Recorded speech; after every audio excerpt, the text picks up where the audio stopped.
Hello and welcome to the Caregiver Story podcast, where we discuss all things dementia and hopefully share some caregiver stories along the way. My name is Kimberly Scott, and in 2013, my mom was diagnosed with dementia at the age of 65.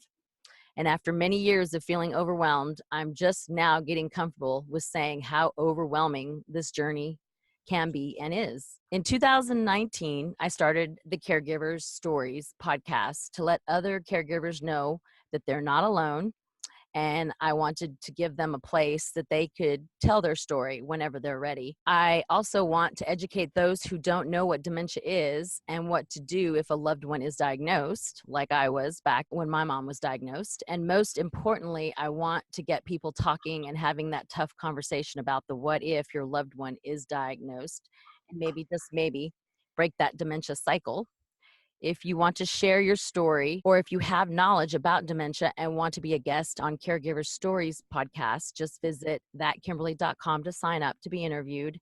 And while you're there, you can also pick which platform you prefer to listen to the podcast on, whether it's iTunes, Spotify, Google, YouTube, and now Amazon Alexa. And now that I have that out of the way, I would like to introduce my guest today, Don Desonier. Hello, Don. Hello, Kimberly.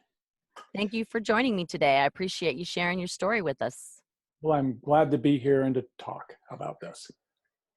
Well, give us a little background about who you are and what led you to work in the realm, as I say, of dementia. Well, I was a practicing attorney for 43 years, and back in January of 2008, full-time attorney doing my work, and my wife, Nancy, was diagnosed with what at the time was described by our then doctor as Mild Cognitive Impairment, or MCI. I think he was giving us a soft landing, Kimberly, because it became full-blown dementia pretty quickly, if it wasn't already that at that time. And that was a huge bit of news, as you might imagine. Oh, yeah. I very much remember sitting in his office and getting that information. And so for the ensuing couple of years, I was 2.5 years, I was Nancy's caregiver as things progressed fairly rapidly. I believe what her dementia was primarily was VCI, or vascular cognitive impairment. Okay. And a point was reached where it was necessary to place her in memory care, and that was in July of 2010. Mm-hmm. And she passed away July 4th, 2012. So it was a fairly rapid progression, due in measure to, I believe, kind of dementia she had, and also that it was early onset. And I say early onset meaning that she had just turned 65, so she's kind of on the edge of what most experts define as early onset, at or under age 65. Oh, wow. So with that experience, about 6 months after she passed away, I started a blog just chronicling my experiences, caring for her and Mm-hmm. trying to pass what I learned on to others through a blog. But as I continued to do that, I started to feel drawn to do more, and saw not just a business opportunity, because obviously I'm trying to make this into a profession, but also expand what it is I could do. And so I started consulting with geriatric trained professionals and people in the dementia care industry and so forth, and decided I wanted to gradually move away from my law practice and do this work on a full-time basis. One of the things I was told was that my experience alone of caring for Nancy might not be enough. Okay, so they told you that being a caregiver wasn't good enough, basically, to go into... to give me credibility. Okay. When I started, going to networking events and otherwise connecting with people that run residential care communities, or people that provide at-home or residential care, and all the people that work in what I would call the elder care or older adult industry. So I got a certificate in gerontology from the University of Washington through their continuing education program. Wow. And followed that up last year by completing 7.5 months of study to become a certified senior advisor. which I would call the Gerontology course on steroids. It was very in-depth, very comprehensive look at aging issues, because that's what gerontology is essentially. Looking at aging issues across all different spectrums.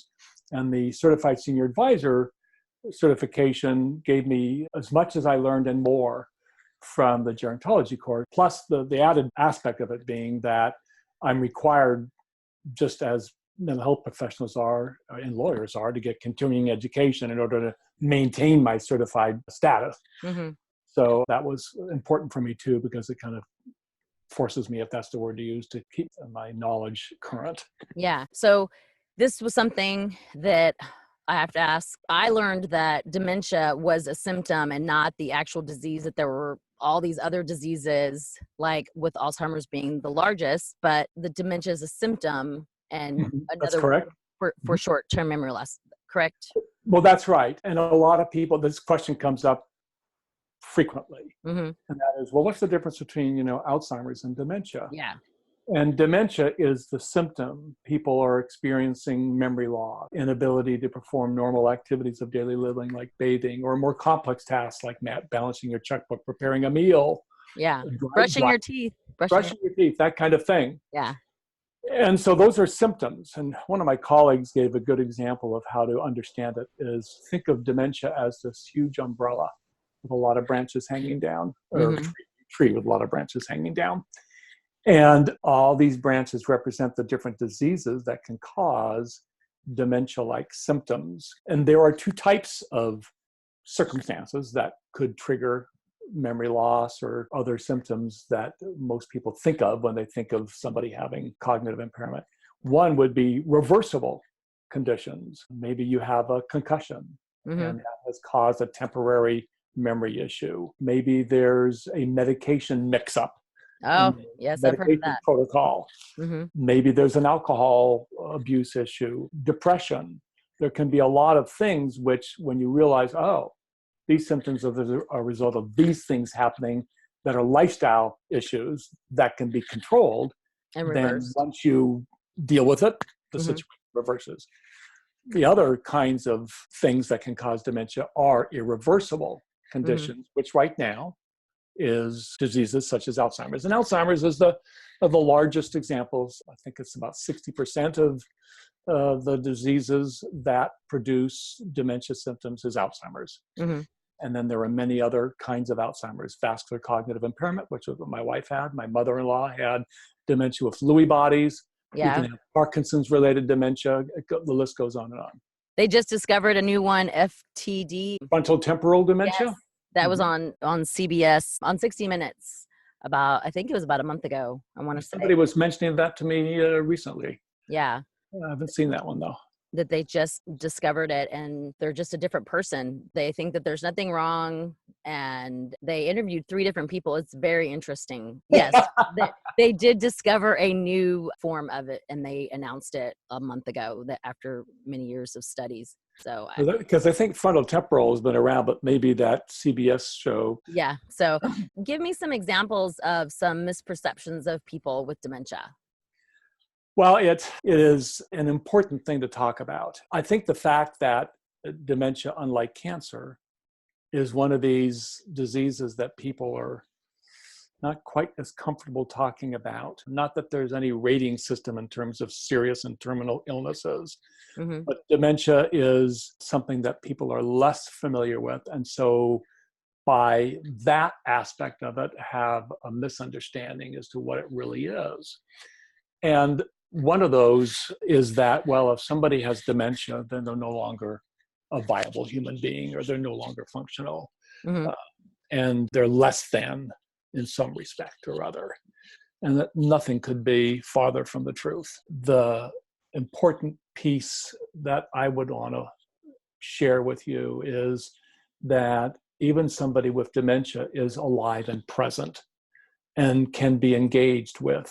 When I was taking care of Nancy, this is before I knew anything about anything really, I started to discover the kinds of activities and kinds of engagement that would bring her present and have her be such a vibrant part of who she was. And that led me to gain a better understanding that the best approach to taking care of somebody with dementia is what I kind of call a person-centered approach, where you approach this person as a viable human being. And if somebody was a doctor or a nurse or an engineer or a pilot or a scientist, just because they have dementia doesn't mean they're no longer the smart person. Mm-hmm. They're still that same human being. They're having issues now that are making things more difficult to recall or remember, but they're still here. And they're just in a different form of here. Different form of here. Yeah. It's a different form of here. That's a great way of putting it. And once you make that shift to understand that people with dementia deserve to be in the conversation, when you're talking with another person, with that person present, to not treat them as if they're not there. Yeah. And speaking about them right in front of them. Yeah. Pretty much here. And Kimberly, I can remember instances where I remember when my stepson's then girlfriend, now wife, met Nancy for the first time in the memory care residence where she was living.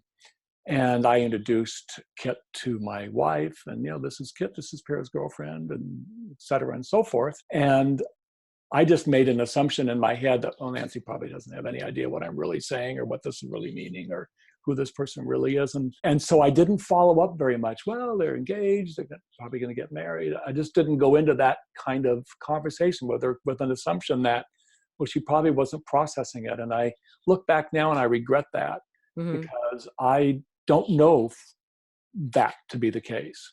Mm-hmm. And I've learned that never to assume that somebody is not tuned in. Yeah.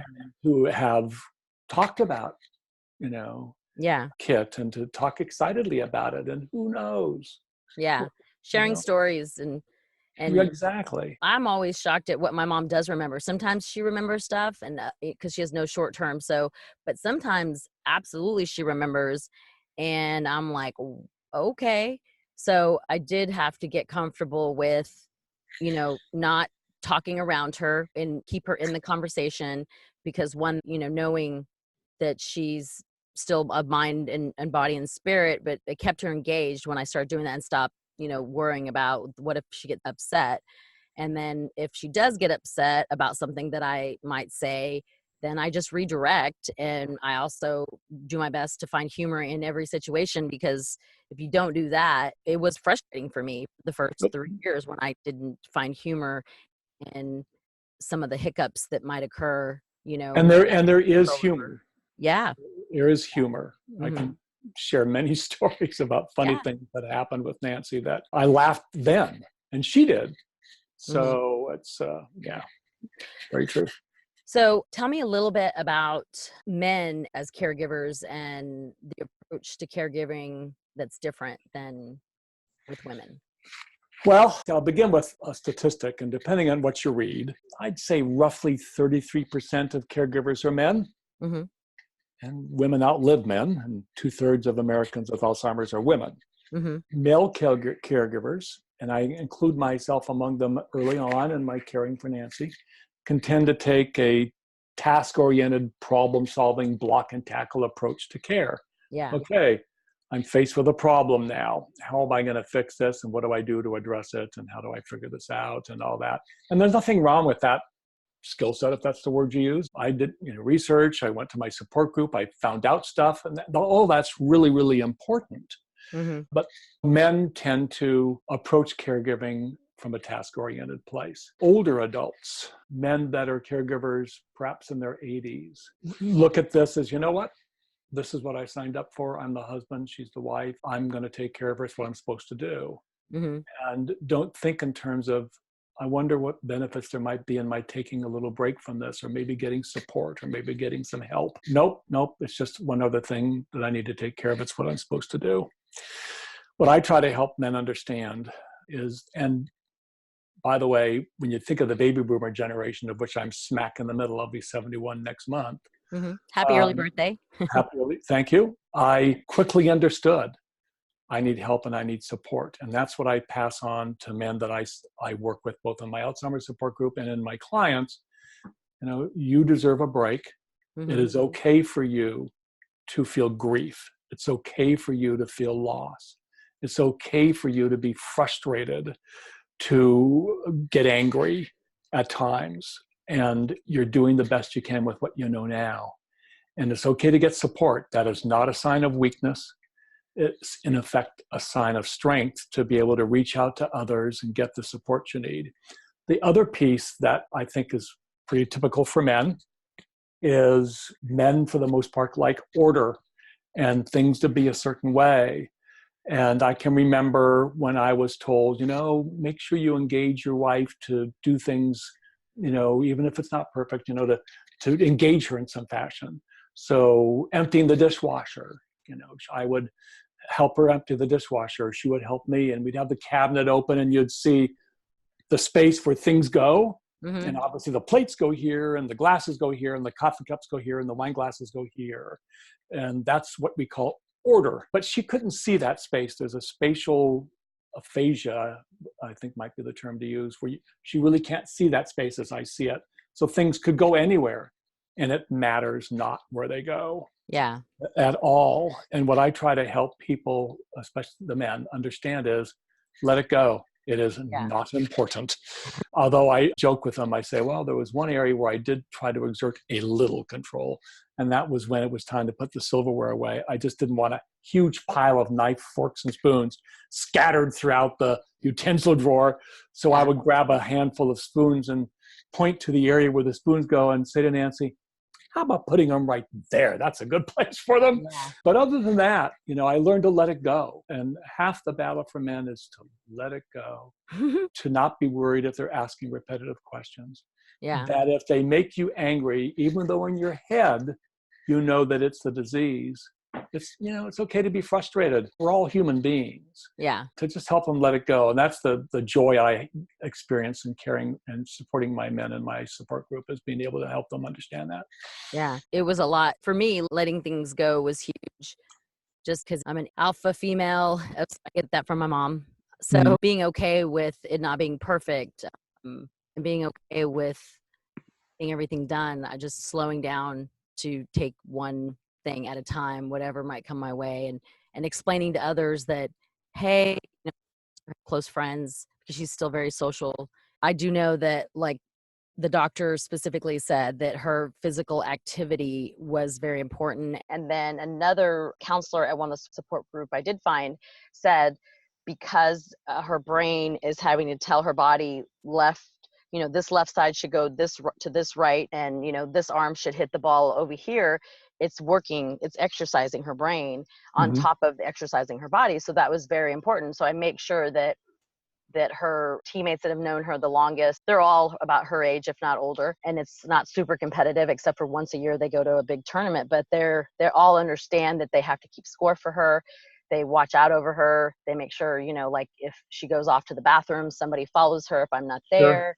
Sure. Because, those little short-term things she can't do. She's been playing tennis for 35 years. The things that she's done the longest are really simple and easy. Washing dishes.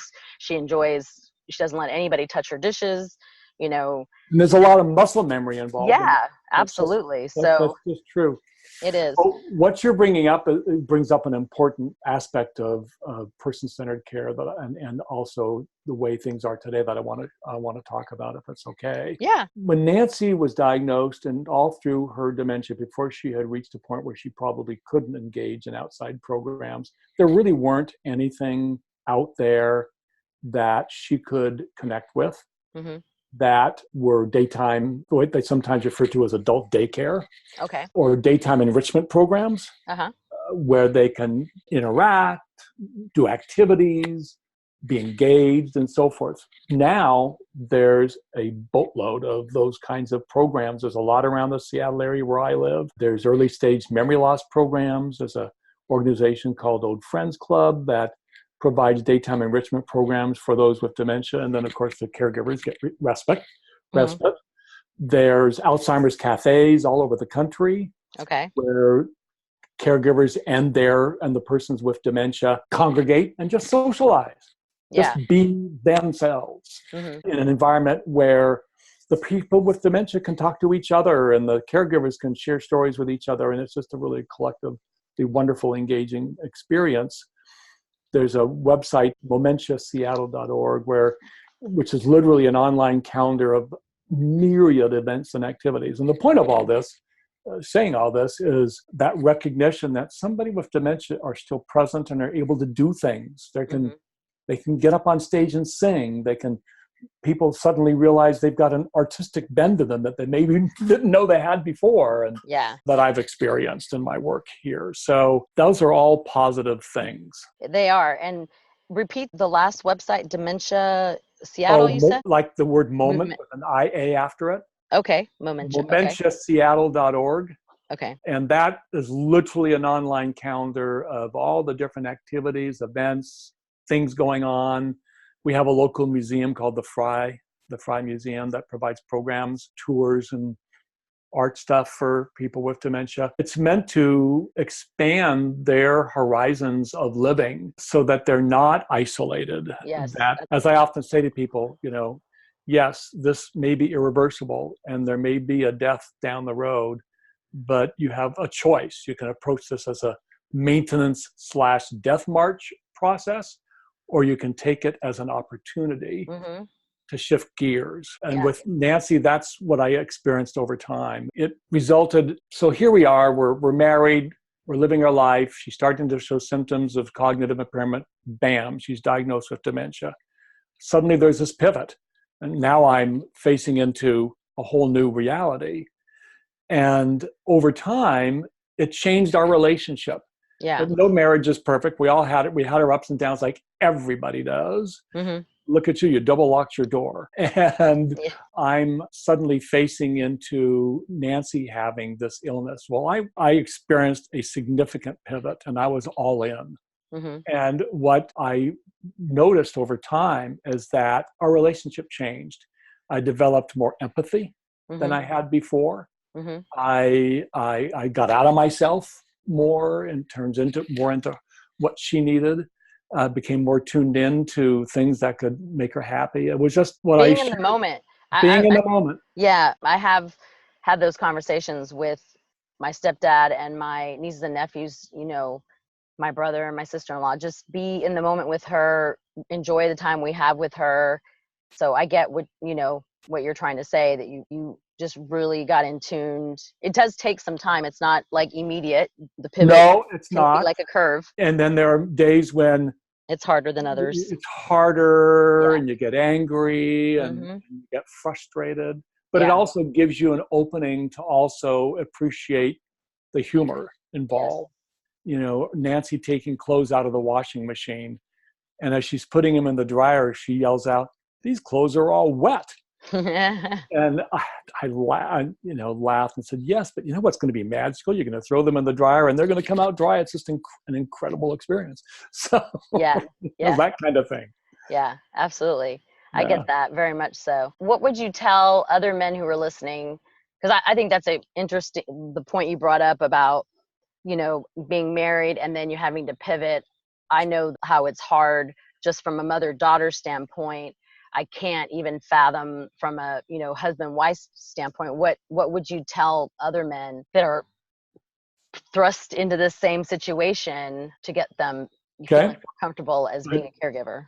I've thought about this, and one, I would help them understand that they do not have to be the be-all and end-all of all caregivers. You just have to be yourself and your spouse's husband or partner's husband. And best friend, and doing the best you can. I would tell men that once I kind of came to a point of acceptance and, okay, this is where we're going, it helped me be a more complete care partner to her. And because men can sometimes view themselves as experts, I would tell them that you don't have to be an expert, because caregiving is a humbling experience. Oh, yeah. And forces you to check that perception of, if you come from a place of perfection, you're constantly going to be frustrated. And the best approach to take is look at every day as being a new day, that it's progress that you're looking for, not perfection.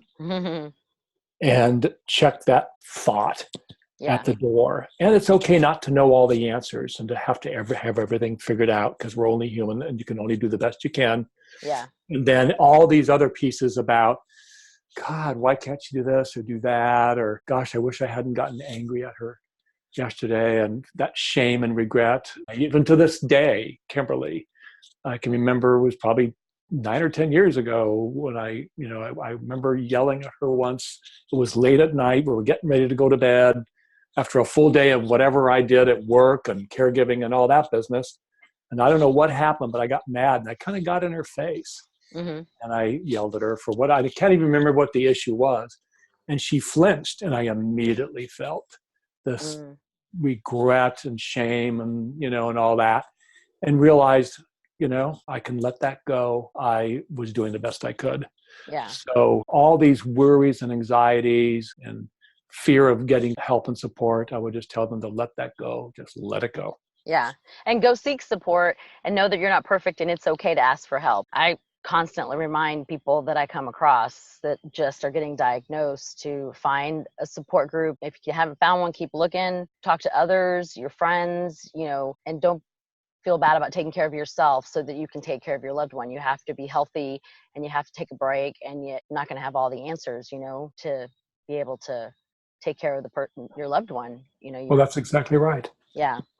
So at least you can say that it came, that the pivot occurred, or the curve, whichever, but good for you for stepping up and realizing that. And again, like I said, I can't even fathom, when I have talked to several people, been honored and blessed to meet husband and wife teams, that it's just heartbreaking to know, because I already get emotional when it comes to my mom, because sure, of course you do. But, and she's on a pedestal to me, and I'm having to now be the person that she gets upset with when she doesn't want to do what I'm asking her to do, like give up driving, for instance. Mm-hmm. So it's that's a toughie. Oh yeah. So, I remember that day. Yeah. What is one thing that you could say that surprised you, that you realized about yourself from being a caregiver? Well, part of it was what we talked about earlier, is this pivot I experienced. Mm-hmm. Probably for me, the thing that I guess surprised me the most, especially as I look back on it now, is that change in the relationship, the experience of increased experience of empathy, and the fact that my approach to her care and using terms of endearment that I might not have used before started to come more naturally. And I remember sitting down with a therapist colleague of mine many, many, many years ago and telling her, gosh, I never really used terms of endearment for Nancy. And now I feel this warm emotional connection and this empathy and et cetera, et cetera. How come I didn't allow myself to do that before? And she basically said to me, don't go backwards like that. Be appreciative of the fact that this is what you're discovering now, essentially, is what she was saying, and go with it. And I realize now that everything that happens in life can be a self-reflecting and growth experience. And Nancy coming down with this illness and my having to make a shift and a pivot like I did woke me up to a greater empathy and greater support and caring. And I now can see that was a blessing, not something I regret. Why didn't I have that experience before? That's, I think, a real big thing. You can never go back. All you can do is be aware and know what you know now and move forward. So, because we're always changing every day. Yeah, absolutely. Well, tell the audience how they can get a hold of you if they have more questions or interested in learning more. Well, I've got, of course, my website, which is simply transitionsindomentiacare.com, transitionsindomentiacare.com. Okay, and we'll put that link in the description bio. And my email address, which is Don Transitions, like the word transition, but plural.